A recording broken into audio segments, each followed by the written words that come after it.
It's all you guys. Yeah. Oh my God, you guys just sit here the whole time? Go first, yes.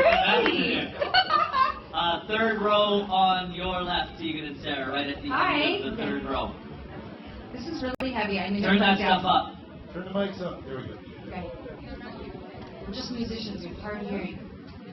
Hi. Hi. I'm Juliana from the Huffington Post. Hi. Congratulations. Thank you. So you have called yourself the Susan Lucci of the Junos in the past. How does it feel to Juno more?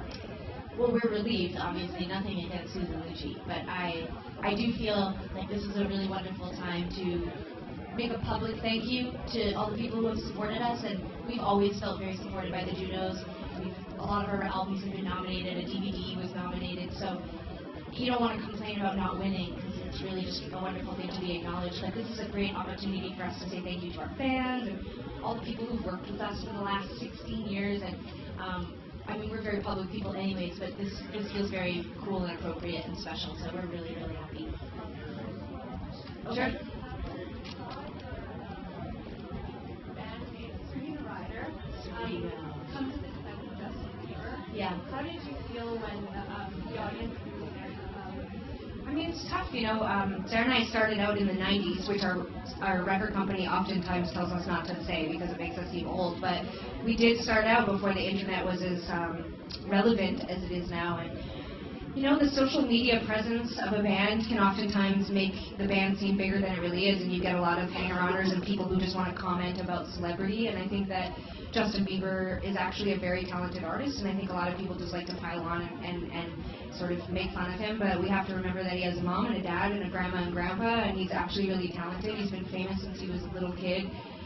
He's made some mistakes, but God knows Sarah and I made actually way worse mistakes when we were teenagers, and We weren't famous. but we weren't famous, and I think we need to, no like slag of the media, but we have this 24-hour news cycle now. We need to constantly have headlines, and I think it's really easy to pick on celebrities. And you know, we've been publicly supportive of Justin Bieber. I actually think he sings really great pop music. I thought it was tacky to boo. I think it's tacky when people boo at hockey games.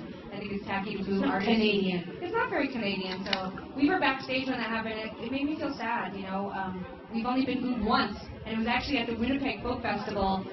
Yeah, yeah, because I'll tell you why. Because We weren't booed.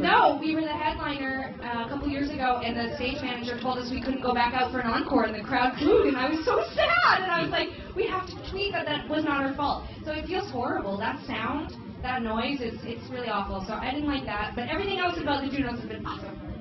Fourth row, way to your right, Tegan and Sara. Hi. Hey, how you doing? Congratulations. Thank you. It's Howard Druckman from SoCan TV. Hi. Nice to see you. And I just wanted to say a couple of questions. How does it feel to have gone from sort of indie hipster darlings to actual legitimate bona fide pop stars? I mean, it feels, we're really grateful. Like, not very many bands are able to sort of jump genres, especially within the same band or group. And for Tegan and I to be able to sort of shed our skin artistically over and over again and sort of, I don't know, reimagine ourselves as indie rock or as pop, it allows us to sort of see a longer future for the band. We want to keep it interesting, we want to inspire each other, but we also want to inspire an audience. And I think, you know, entering our second decade, we talked a lot about how do we survive, how do we have longevity, and I think right now the way that we do that is by surprising people, and maybe next year we'll go for the country category. I don't know. Do it. No, Tegan doesn't want to go. It's too hard, baby. We can't hide behind our dance moves now. Being from SoCan TV, we're all about the songs. We just want to ask, songs can come from a melody, from a lyric line, from a feeling. For you guys, is there a general source where the songs come from, or is it all over the map? I mean, Sarah and I have always just written about our experiences, and we love to write about love and relationships, and I think both of us are just inspired by the things that are happening around us. We've always been solo writers, and Heartthrob is actually the first record we collaborated on. So most of my songs on the record and a few of Sarah's we co-wrote, so that was our first time doing that. And I think that, as Sarah said, we really respect one another and we challenge one another. At the beginning of Heartthrob, Sarah told me that I should stop writing sad songs because I'm not actually very sad. So I'm actually quite a happy person and pretty easygoing. She was like, enough with the sad songs, who are you kidding? And that's when I wrote Closer, and I would not have written that song. And if Macklemore over here would have given me some time, Miss Ryan Lewis would have said that when we won Single of the Year. Sarah should take that award. She should get that.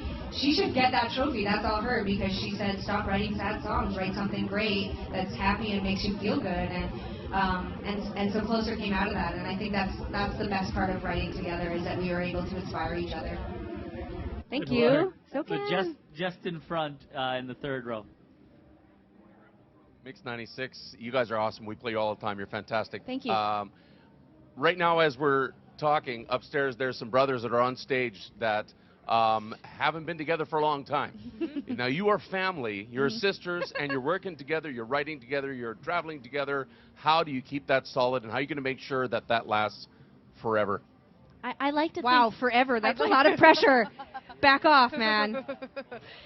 I want to believe that we've been through the toughest times, you know, that we're going to have in our lives in terms of our relationship. I think, you know, transitioning from high school to the early years of our band were challenging, and I'm very proud of the relationship that we have negotiated. And I'm not saying that we haven't traumatized those working around us, or that we haven't had the occasional abusive fight, but I do believe that we're very, very good at compromise, supporting one another.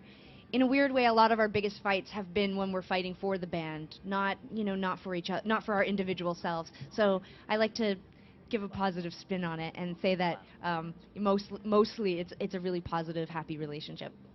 Sorry, this last one, just to your second row on your left. Hi. So last night, I believe you became the first Juno winner to actually run to the stage. Oh, wow. Yes. As far as what I've seen in the past, have you started thinking about a follow-up to Heartthrob? You know, I mean, every time we start writing a record, the songs sort of lead us in the direction of where we want to go and what we want to do and who we want to work with and what we want to accomplish. And I think we've just been so busy. Last year we worked 285 days. You know, our focus as a band has always been to be an international act and to tour all over the world and experience culture all over. And I think that we haven't yet had time to really sit down and say what is still left on that bucket list. You know, and it sounds cheesy and sometimes very premeditated, but we're very candid about that. We're very ambitious. We really want to experience everything we possibly can using this vehicle of music. And so I think that after Heartthrob, it's really hard to say what will happen next, but we'll definitely be sitting down soon to talk about what Tegan and Sara should still do, you know. Like maybe the Junos again. Maybe a country record.